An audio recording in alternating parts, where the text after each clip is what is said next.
So how do you feel about retiring from a job you seem to love? Oh, you know what? It's like bittersweet. You know, I tell everyone is that I had no idea that this opportunity was going to come about, that I would be the chief of police. And so I entered our drop program a year before I was appointed chief, again, not knowing that this opportunity was going to come about. And I would have never entered if I knew that I would have the privilege and the honor of being the chief of police of our San Diego Police Department. I'll always be very grateful to Mayor Faulkner for this opportunity. I'll tell you, this has been just a fantastic experience. I'm a proud member for 35 years of our San Diego Police Department, and to end my career as chief of police, I'll tell you, is just is something that I will always cherish, and something that I'm very proud of. So you wouldn't have joined the drop, you wouldn't be retiring if you weren't in the drop program. That is correct. Yes, that is correct. But you know, I always tell our officers is that when they come in for career advice, is that you have to make the best decision that you can with the information that you have in front of you. None of us can see into the future. If we could, I'll tell you, our crime rate would, as low as it is, would be even lower. But you have to make that best decision at the time. And when I made that decision to enter drop, it was the best decision at the time. But you know, things change, and I'll tell you, the journey through life is rarely a straight line. There's going to be many twists and turns, and I believe that you need to follow those twists and turns, because they could lead you to places you never imagined were possible. As an example, a football game changed my life. And I was born and raised in Cleveland, Ohio. I'm a proud graduate of the Ohio State University. Yeah, we're going to bring that up. There's some questions about that one later. And I came out in 1980 to go and attend the 1980 Rose Bowl. Ohio State was playing USC. So came out with my boyfriend and a few other friends, and fortunately we lost that game by 1 point when Charles Wright scored a touchdown with just a few seconds to go in that game. And I'm not quite over it. Maybe in another couple years I will be. But we did win the game just last week, so that was great against USC. But I used to see the commercials for the San Diego Zoo. I'm really a product of tourism. Mm-hmm. Tourism works here in San Diego. So I remember, you know, growing up in Cleveland, being very cold. I love to be outside, but you know, very cold in Cleveland, and see the commercials for the zoo. So I thought, you know what, we didn't have to be back to Ohio State for a couple of days. Let's rent a car. Let's go down to San Diego and let's go to the zoo. Went to the zoo, loved it. Went to a few of the beaches around San Diego, loved it. And I had made a decision right then and there that I had shoveled my last driveway. So I went back to Ohio State, graduated, and after graduation, I jumped on a plane with $200 in my pocket, one suitcase, and my guitar. When I got off the plane in San Diego, I didn't know anyone. I didn't have a job. I didn't even have a place to stay. And I tell everybody, as your police chief, I plan much better now. And, I had originally thought that I was going to go to law school. My dad was a trial attorney in Cleveland. He was a World War II veteran, Army, infantry, machine gunner. You know, saw real action. Would love that. Yeah, saw real action. He's been gone many years now, but I always thought that I would follow in his footsteps and become an attorney, and that's what I still thought I would do here in San Diego. Now, I mostly put myself through Ohio State, and I knew I was going to have to put myself through law school here in San Diego, and I saw that the police department was hiring. I thought, you know, what better way to help pay for law school, become a police officer? And I entered the academy in October of 1982. And I never went to law school. I fell in love with being a San Diego police officer. And there's many reasons, but I'll give you two of them. Is that every day you have an opportunity to make a positive difference in the lives of our community members, and usually at their worst possible moment. And that's every single day that you can make someone's life better. That is, you know, I can tell you, there's not many professions that can say that. And the other reason is, but again, there's quite frankly hundreds of reasons, is that you could also use every bit of knowledge you've ever learned, no matter how important or seemingly meaningless, because you're going to come across such a variety of situations. So an example, we get on average about 1.4 million calls into our communication center every single year. It's a lot of calls, and I'll tell you, we don't get the calls that say, you know what, please hurry, our child made honor roll, and the celebration's about to begin. We don't get those calls. We get the calls that say, please hurry, someone is shot, someone's breaking in her home, someone's thinking of killing themselves. You know, we get calls on bad things. But again, when we get there, we have that opportunity to make a positive difference in the lives of our community members.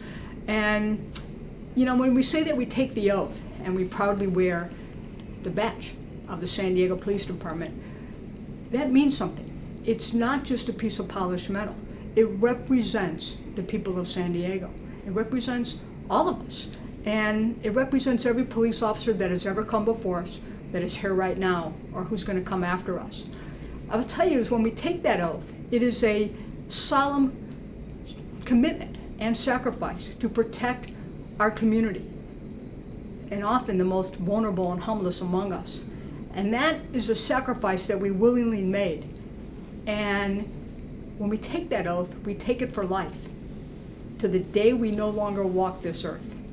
And I don't think there's any other profession that can say that. In reading about you and doing some research, your siblings seem to say that you've always had a positive attitude. Where did you get that from? You know, it's true. You know, both my brothers and my sister, I've just always been a positive person. I've always looked at the world with the glass half full all the time. You know, if you look over at my desk, it says, there's a sign right there that says "Bad news welcomed here." And the reason why that is that you can't fix things. You can't make things better unless you have all that information.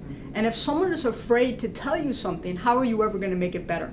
So when I say bad news welcome here is that, something happens, it's like, hey, let's take a look at it, and then let's try to make things better. Let's always try to seek improvement. And that's just the attitude that I've always had. I've always looked at every challenge as an opportunity to improve. And I think that transparency has helped overcome some of the challenges you took when Lansdowne retired. So it just seems like a very positive department now. It has a positive perception in the community, from my perspective at least. And I appreciate you saying that.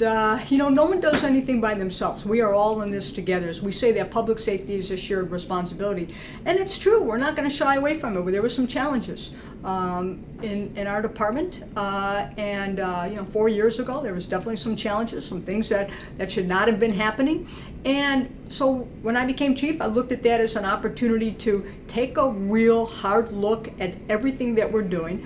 And then let's improve from there. We can't undo the past, but we can learn from the past, and we can put measures in place to make sure that things that shouldn't have happened before don't happen going forward. And I would tell you is that we're human beings, and not everything is going to go perfect. And we can get it right 99.999% of the time, but that 0.0001% of the time that doesn't go right, then we need to take a look at that and to see what went well and how we can improve. And that's how we look at things, is that after incidents we take a look at things and then we ask these questions. What went well? Okay, because we want to make sure that we can continue to do what went well. And then we look at it and say, how can things go better, even for the next time? And so we look at everything as an opportunity to improve, to enhance what we do. And I'll tell you, I'm so proud of our police department. And I want to kind of put things in perspective, because I don't think a lot of people, really, if you start to think about these things. We are the 8th largest city in the United States. Okay, we have about, 1.4 million people that live here. We have the world's busiest international border crossing in the world at our southern division. It's something like 50,000 cars a day, 25,000 pedestrians cross that border. We have the largest military footprint in North America right here. We have about the smallest police department per capita of any major city. And we're also proud to say that we are one of the safest, if not the safest large city in our entire country. For 3 years, and the final stats aren't out for this year yet, or last year, 2017 is now, we're in 2018. But I wouldn't be surprised, it'll be 4 years now in a row that we have the lowest homicide rate per capita of any major city. We ended last year in 2017 with 34 homicides, 16 fewer than the year before.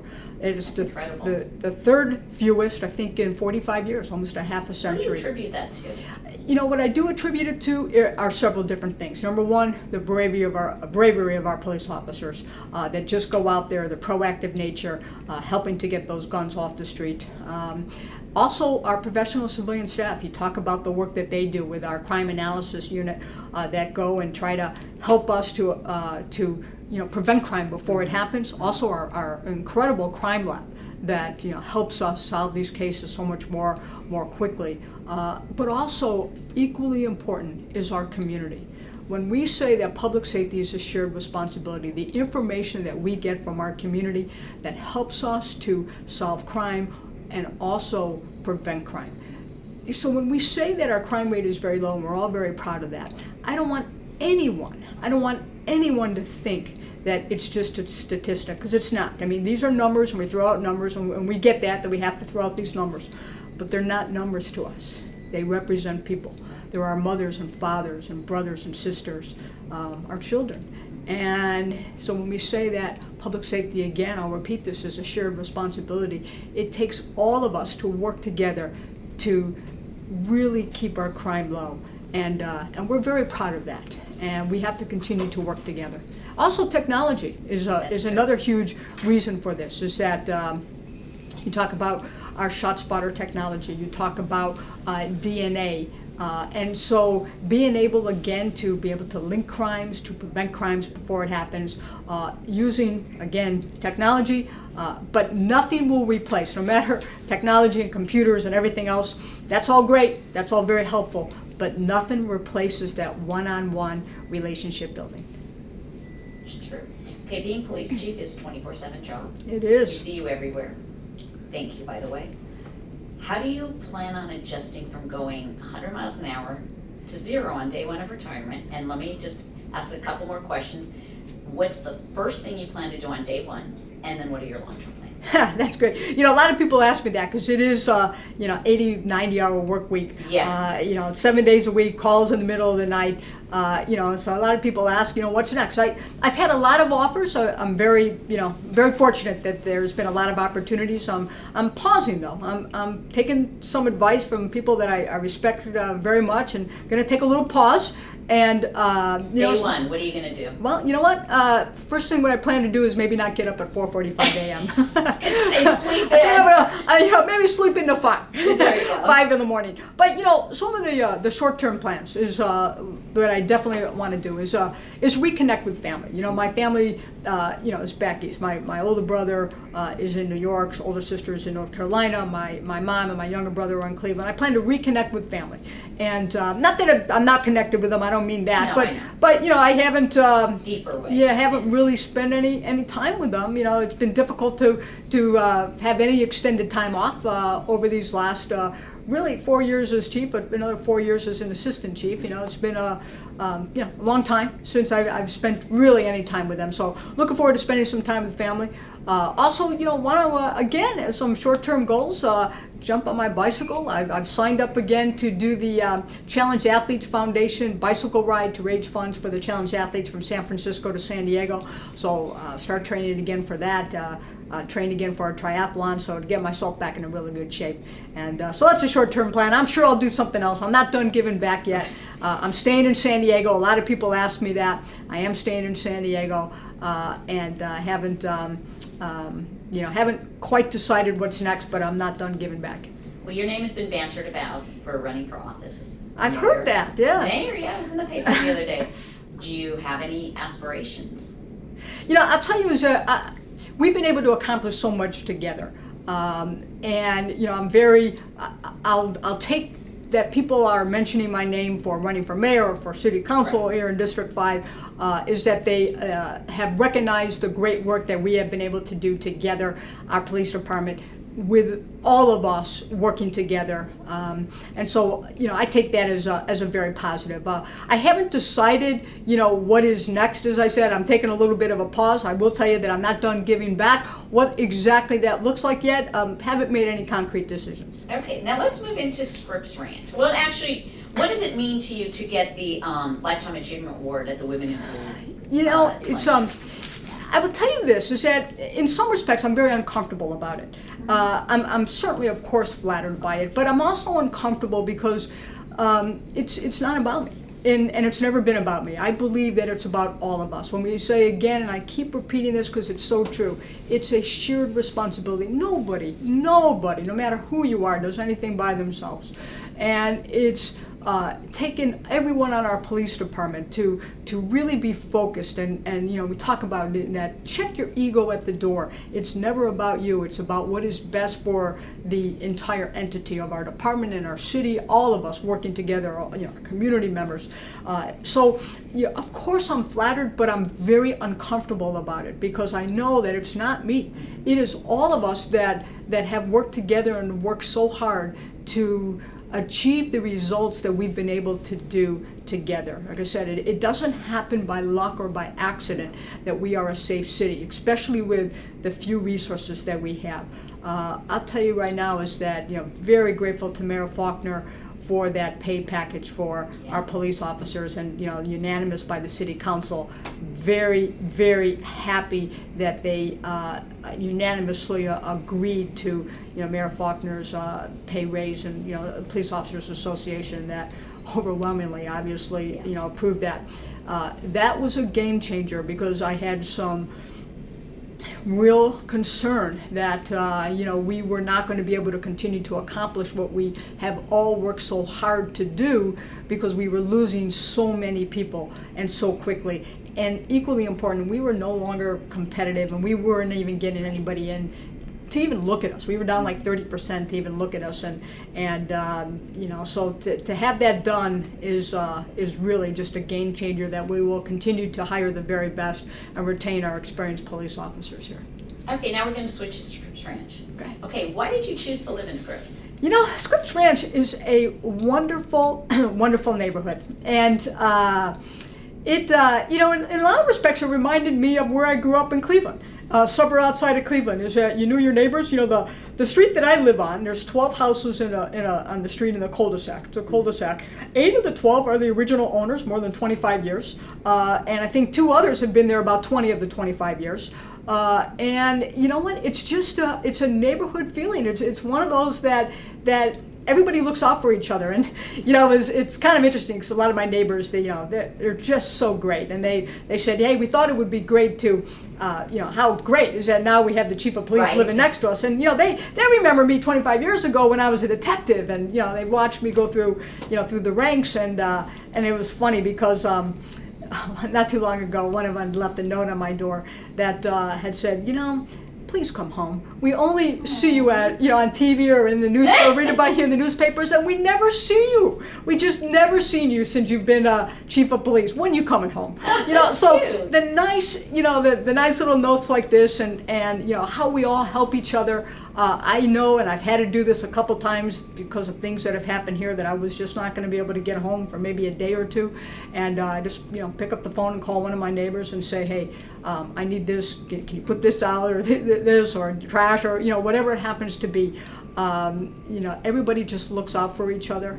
And of course, it's kind of interesting too, because of the hours that I do work are not traditional, and so sometimes I'm coming home at 4 a.m, sometimes I'm leaving at 4 a.m, and if I happen to see somebody's garage door open, it's like, hey, what are you leaving your garage door open for? So looking out for each other, and make sure we get that door closed, and but it's really just the niceness of everybody, and just really reminded me of growing up back east. And I'll tell you, going up Pomerado Road and with the trees, and just it's just nice. If you look on and I probably take a picture of that. That's from 2003, the Cedar Fire.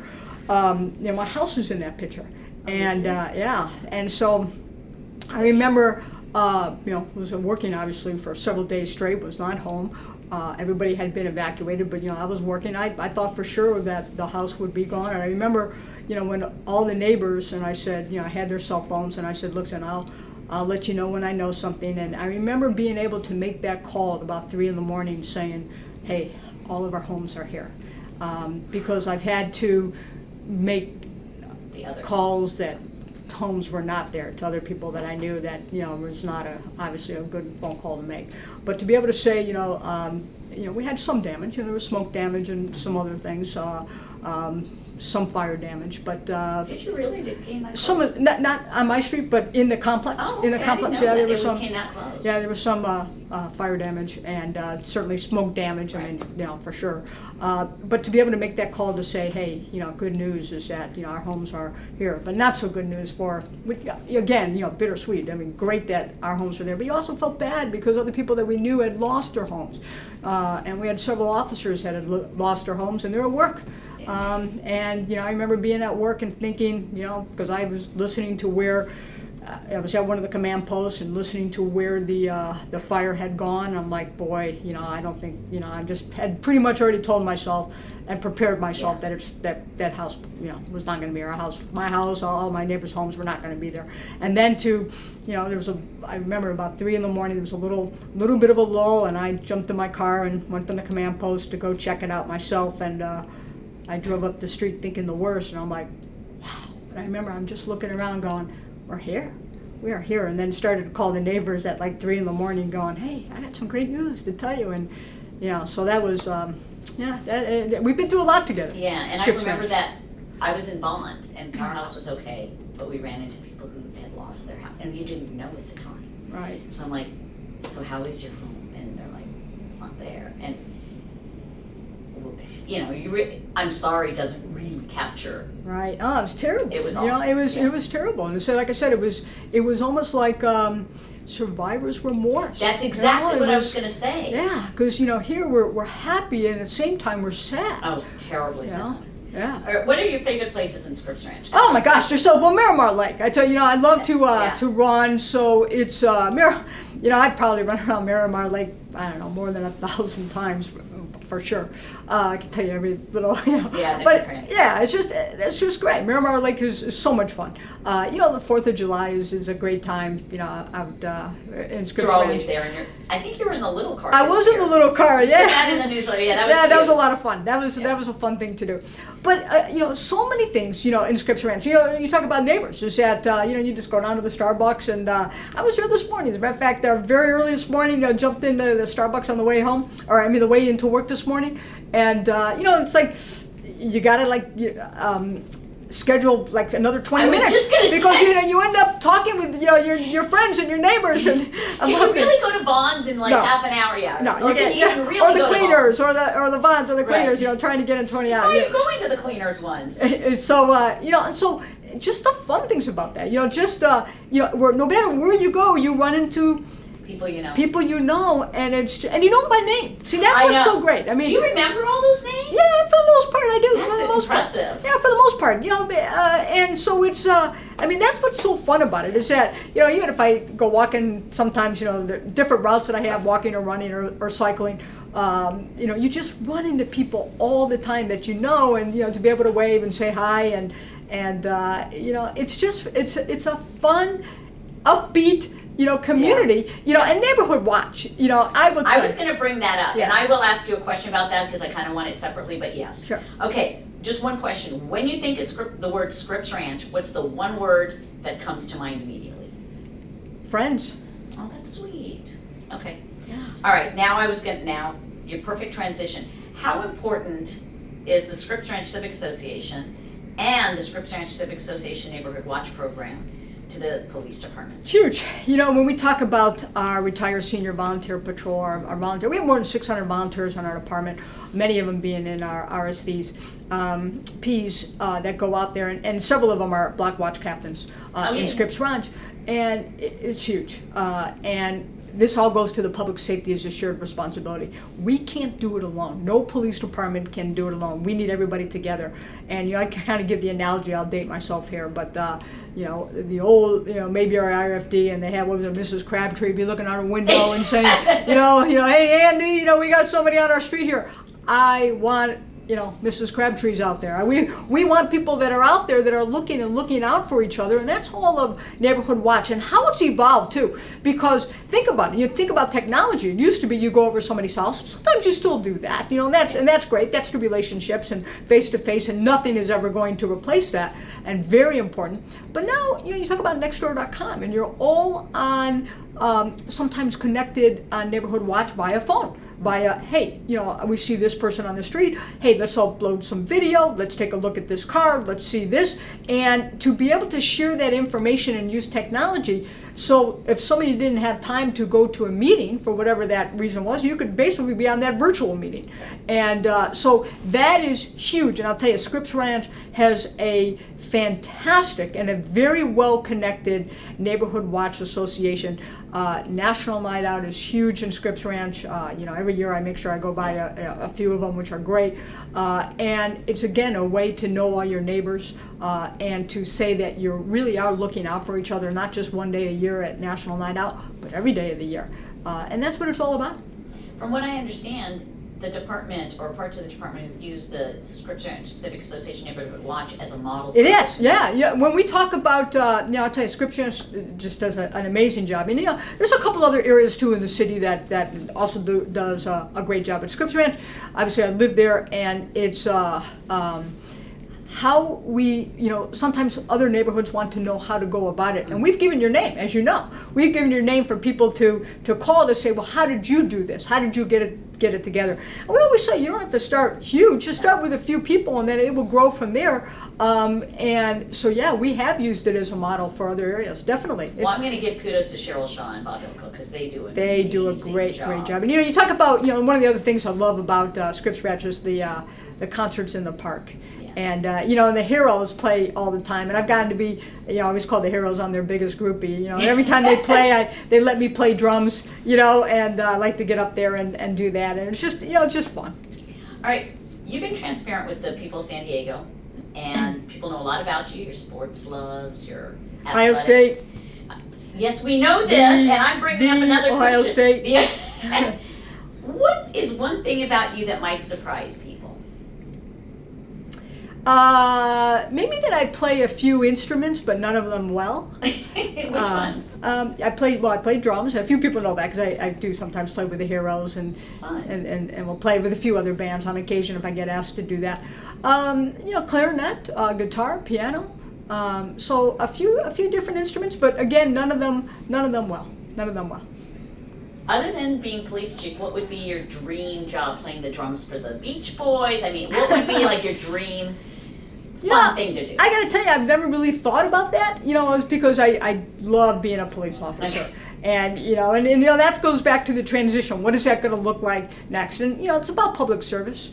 It's about giving. Not being a drummer in a well, band. that's, to me, that makes, being a drummer in a rock band would be amazing. But again, that is public service because you are bringing such joy to people that love music. And, if you think about it, it's escapism. It's from people's lives. People are out there and they're working hard. And to be able to go and enjoy a concert for 2 or 3 hours and with your friends, I mean, that'd be great. And so the band gets to do that. The band gets to bring that joy to people. Okay, a couple more questions. Now, this is probably the most important question I'm going to ask you. My son is now a freshman at Gonzaga.